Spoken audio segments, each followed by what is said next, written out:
Welcome to Ada's Reading Corner. Hi, I'm Ada, your storyteller. Let's share the joy of reading and embrace the power of imagination, one enchanting story at a time. So visit with me on my YouTube channel and let the magic begin. Don't forget to like, share, and subscribe to my channel for notifications of new stories. Octavius Bloom and the House of Doom, written by Eric Brooks.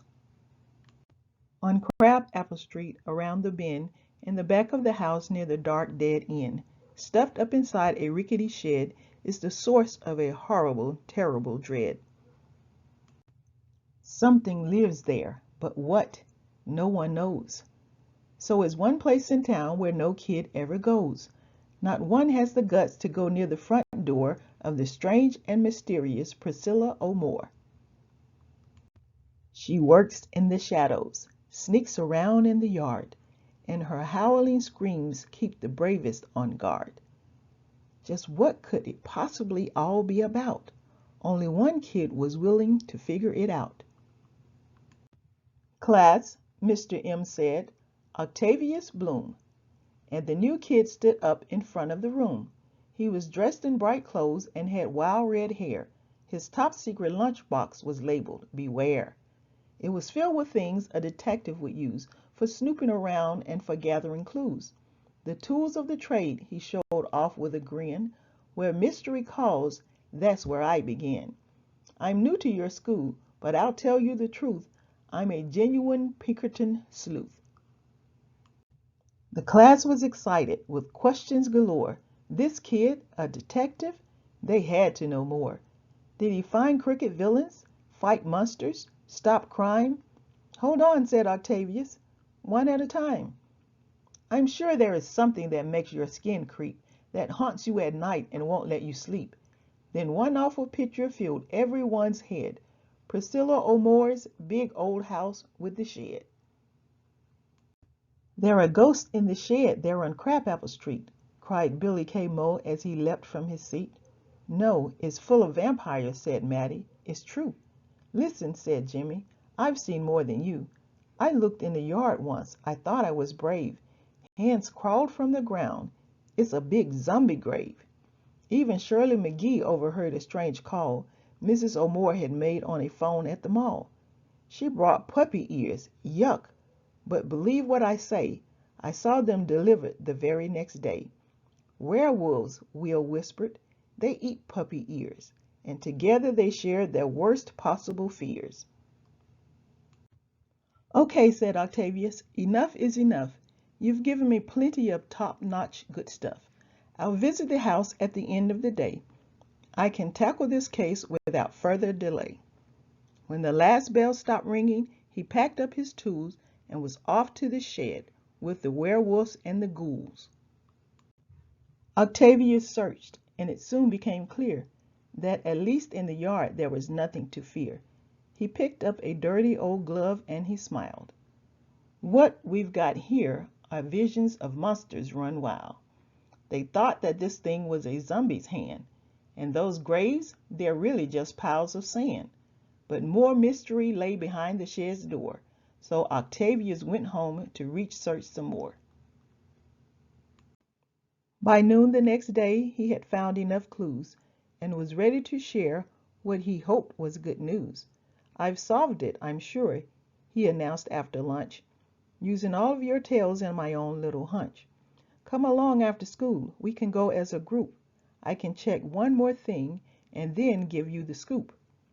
So they waited until all the daylight was gone, and they gathered at last on Mrs. O'More's lawn. Octavius leaned on the door to the shed, cleared his throat twice, and then boldly said,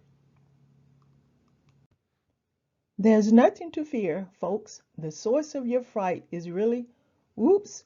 Whoa! Crash! He vanished from sight. "I'm okay," he called out, but the others had fled. "All right then," he thought, "I should check out this shed." And there on the ground, just beside his right shoe, Octavius found his last mystery clue. It was shiny and green. He made his notes brief. "Just as I thought," he sighed with relief. Then suddenly, shadows. He tensed up with fear. A thump and a bump. Was someone else here?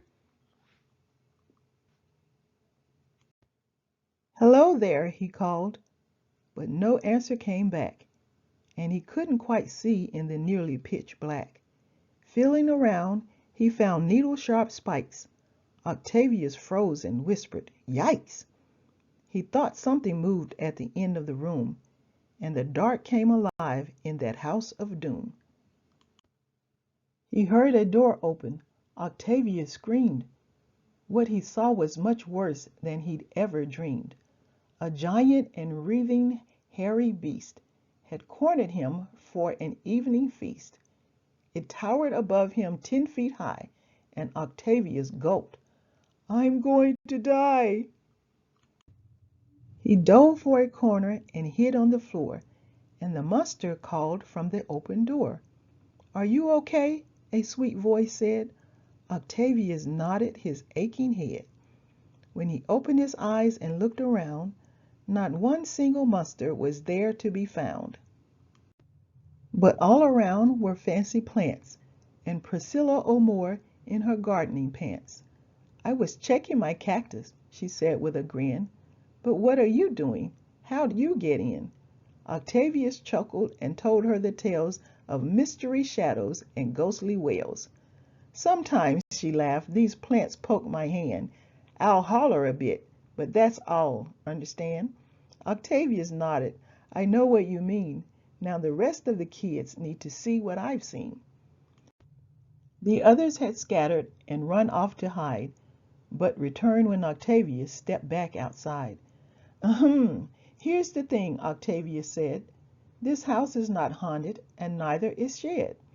The clues that I used are all scattered about. Take a good look around, and you'll figure it out. The monsters are cacti, lit up on dark nights. They cast shadows that gave you the wicked frights. This creepy old shed, with its ominous gloom, is really fantastic cactus room. Remember this fact," Octavius beamed. "Things are not always as bad as they seem. There's no problem in town that's too big or too small. If I can help out, please give me a call. Since the shed's awful monsters have now been exposed, this mystery case is officially closed." The end of Octavius Bloom and the House of Doom. Thanks for listening, and if you enjoyed the story, then go ahead and hit that like button for me. And subscribe to my channel for notification of new stories.